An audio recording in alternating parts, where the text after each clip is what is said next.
Without doubt, one of the most annoying things in football right now is creators and fans alike just taking the most ridiculous statistics to try and prove the worst possible points. Now I've got plenty of examples to go through, but to start with, we're going to compare Kevin De Bruyne to Luka Modric on goals and assists, only goals and assists in the Champions League, only goals and assists in the Champions League knockout. We're going to ignore the fact that the statistic's not even true anyway. Why would De Bruyne be a fair comparison to Modric on goals and assists? And it's not just fanboy Twitter accounts. You get pages like this looking at the under 21 most progressive passes for a player. Now firstly, what does a progressive pass even mean? Well, I actually looked it up. It's defined as a forward pass that significantly advances the ball to the opponent's goal. Now firstly, I'd love to draw the line on where significantly closer to the opponent's goal is, but most importantly, when we're looking at the top of the list and you see Pau Cubarsí, that doesn't make him the best passer of a football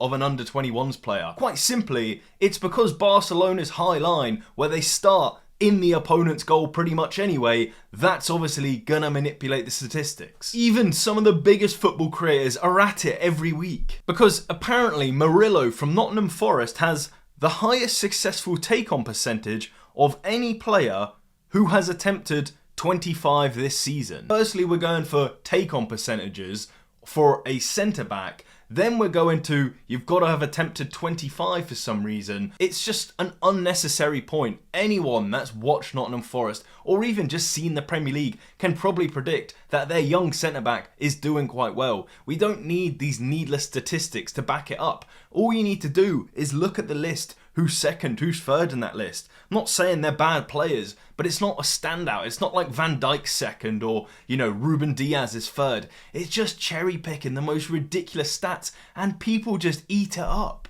Even TNT Sports are at it. Jeremy Doku, 15 take-ons against Liverpool in the Premier League, the second most since records began. He beat Trent 12 times. Again, it's just absolutely pointless because Man City lost that game 2-0, barely had any significant chances. Yes, Doku got past Trent a couple of times, but it was clear that was part of their strategy to show him down the line. But for some reason, that's going to go down on Twitter as Trent's the worst defender ever, Doku's absolutely amazing. I'm not saying Trent had a great game, but Doku didn't have this outstanding record-breaking game outside of this very niche statistic. If you look at just more than one statistic, you can see Doku in that game completed 0 out of his 5 crosses, because it's almost like being shown down the wing onto your weaker foot might have been the plan all along. And by far the absolute worst of them all that I'm not even going to go into because it's so ridiculous, XG.